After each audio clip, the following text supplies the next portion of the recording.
We kind of had to fix the flags here because one was touching the ground.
For those of us right now who are wondering what Donald Trump's legacy will look like in the coming years, James Buchanan is a contender for poor legacies and legacies that didn't work in his favor. So we've had some pretty bad presidents in our time. Regardless of your feelings on Donald Trump, it's the historians that get to write the legacies at the end of the day, and that's what they did with Buchanan. It's very hard to find a lot of books that glowingly sing his praises. Buchanan's presidency was marred by what one might call servile indecisiveness, in particular on the question of slavery, for fear of upsetting his friends and political colleagues in the South.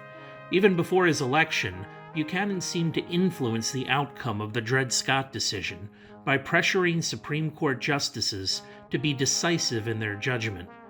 Some historians believe that Buchanan's pressure turned the tables in favor of a 7-2 decision that would render blacks less than citizens.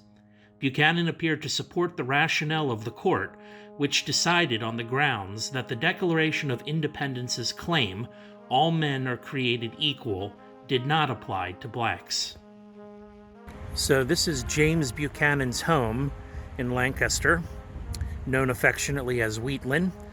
And that name comes either because it was on a wheat field at one point or there were wheat fields surrounding the property. The Buchanans owned the property for about 2 decades.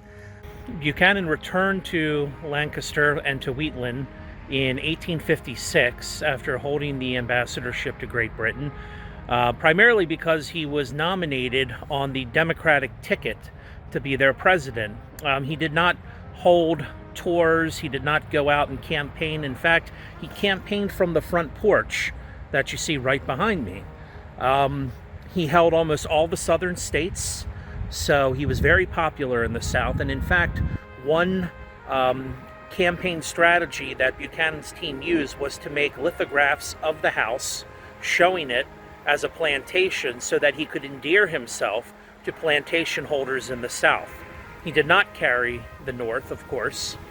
Buchanan won the presidential election of 1856, beating out Republican contender John Fremont and know-nothing contender Millard Fillmore, a party that no longer exists to this day.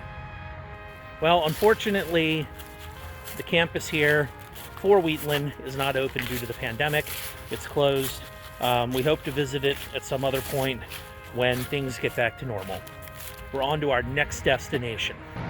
The Stockyard Inn is one of the oldest dining establishments in Lancaster.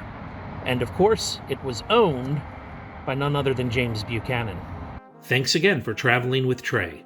If you enjoyed this short historical look into the life of James Buchanan, let me know with a big thumbs up. Please subscribe to keep this channel going, and I'll see you in the next video.